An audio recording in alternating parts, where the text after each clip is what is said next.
DPL is in the business of prescriptive analytics, and so is first and foremost a decision analysis tool.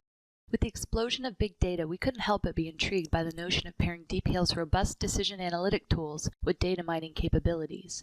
This resulted in an innovative new DPL feature that allows users to estimate probabilities and discover conditional relationships from an external dataset in order to predict a target event. This symbiotic pairing provides DPL users the unique ability to swiftly advance analyses from big data mining to making smart, actionable decisions. To show how this powerful combination works, I'm going to employ DPL's Estimate Probabilities from External Data feature to quickly build a decision analysis model from a real-world dataset. The dataset is derived from a marketing campaign conducted by a European banking institution. The DPL decision model and results will help to enhance efficiency and overall decision quality within the campaign. You can find the raw dataset at the address shown. I've got the bank marketing file open in Excel. It's a CSV file, which is the only file type allowed when estimating probabilities from external data in DPL. Within the campaign, existing bank customers were contacted and offered a subscription to a bank term deposit. The dataset includes 9 columns. The first 8 columns contain inputs in the form of personal bank customer information, loan status, and the outcome of a previous marketing campaign. The 9th column contains data for the target event, whether or not the bank customer subscribed to a bank term deposit, the outcome for which is either yes or no. If I go to the end of the file, I see that it includes over 45,000 rows or observations. Deploying these marketing and sales activities costs the bank money in the form of sales staff time. The goal of bringing together this set of data in DPL is to identify the set of customer inputs that are most highly correlated to campaign success, which is defined as the customer subscribing to a term deposit. In addition to mining the data set, DPL's decision tree interface will allow me to explicitly add decision events and other key variables to the model so I can swiftly progress from data mining to making sound decisions. Armed with these tools, the bank will be able to direct finite resources to the customers most likely to buy, enhancing customer relationships by offering the right products to the right people, and boosting the overall efficiency and success of the campaign. Starting from a blank DPL workspace, the first thing I'll do is select Data, Learning, Estimate Probs.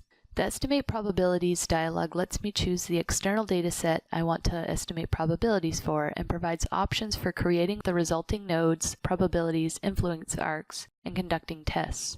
Beneath the path and file name, DPL displays a note on how many events are contained within the data file. Here I can choose whether or not DPL should create new nodes from the dataset. Since I'm starting from a blank workspace, my only option is to have DPL create the chance nodes for me from the dataset. It is possible to use an existing model as long as the chance nodes and states match the dataset. Within the next section, the automatically determine how many tests arcs are needed is selected by default, which is what I want. Note that Keep Existing Model Structure is grayed out because we're starting from a blank model. The second option, No Test Arcs, tells DPL not to generate any tests or arcs from the dataset. With this selected, DPL will simply calculate the marginal probability distributions for each column of the dataset. With the last option selected, you can explicitly set the number of tests using the spin box. For optimization, the steepest ascent setting is selected and is currently the only option available. The exhaustive search setting is only available if you explicitly set the number of tests to 3 or more. With the steepest ascent setting, DPL will choose the arcs one at a time based on the inputs that provide the best test. With the exhaustive search, DPL will look at all the possible combinations of inputs in order to generate the arcs that provide the best tests. I'll click OK to import the dataset and estimate probabilities. Once the process is complete, DPL brings up the Import Complete dialog, which provides information on how many chance nodes probabilities were calculated for. Beneath this, the target predicted and information percentages are listed. The information percentage is a quantification of the extent to which the tests conducted resolve uncertainty about the target event. I can find more detailed information regarding the import within the session log. I see that DPL created 5 tests for the dataset, one for each of the following variables: previous outcome, housing loan, age, job, and education. These are the variables that provide me with information about the target event. The incremental information gained by the addition of each test is listed and sums to 17.2%. When I look at the model, I see that 9 chance nodes were added to the influence diagram. 6 of the nodes, the target plus the 5 listed, have influence arcs between them. These are an indication of the tests. The 3 nodes at the bottom with no arcs provide less information about the target. The first test added was for the previous outcome variable. Previous outcome refers to the outcome of the previous marketing campaign for a particular customer. If I look at the nodes data, I find that over 80% of customers fall into the unknown state. These customers neither bought nor refused the previous offer, either because they weren't contacted or did not reply. I decided to focus my analytic efforts on this particular subset of customers. I'll employ some branch control within the decision tree to exclude the other states of this node, and so will generate results only for this subset of customers. The second test added to the model was for a housing loan. Within its node data, I see that it is conditioned by the previous outcome variable, the first test. Furthermore, when previous outcome is in the unknown state, then there's very close to a 50-50 split between those with and those without a housing loan. With each test, more conditioning and general complexity is introduced to the model. Consequently, the node data for the 3rd through 5th tests and target event are complex and difficult to display, but they need not be edited or viewed directly. I'll run a preliminary analysis on the model in order to generate a policy tree output, which will tell me approximately what % of the unknown customers contacted will subscribe to a term deposit. The model has over 960 endpoints, all of which are displayed initially, so I'll collapse and zoom in on just the first couple of levels in the policy tree. The expected value of the model is 0.09, meaning that approximately 9% of customers within the unknown category that are contacted will subscribe to a term deposit. Pairing classic data mining tools and processes with a decision tree influence diagram modeling tool allows the flexibility to be pragmatic with your analyses. For example, I might want to see the age variable come before the housing loan variable because that's what makes most business sense. I can do this through a simple reorder of the decision tree.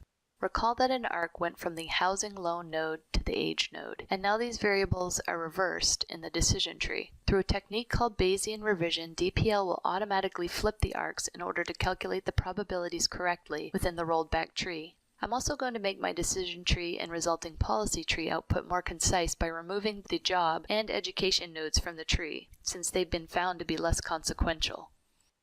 Now I can easily take a close look at the policy tree in order to find which groups of the 2 factors, age and housing loan, would be good targets for our marketing campaign. These are particularly good triggers because the bank's customer service reps have this information on their screens whenever contact is made with a given customer. For example, it looks like those in the older age bracket are much more likely to subscribe, particularly if they don't have a loan. Keep in mind that DPL is a decision analysis tool, so it's time to analyze a decision. More specifically, I'm going to add an explicit downstream decision, whether or not to sell the product to the customer, given their age and loan status and the potential costs and profits involved. First, I'll create a couple of value nodes for the cost and the profit. It'll cost the bank $20 for an employee to attempt to sell a product to a given customer.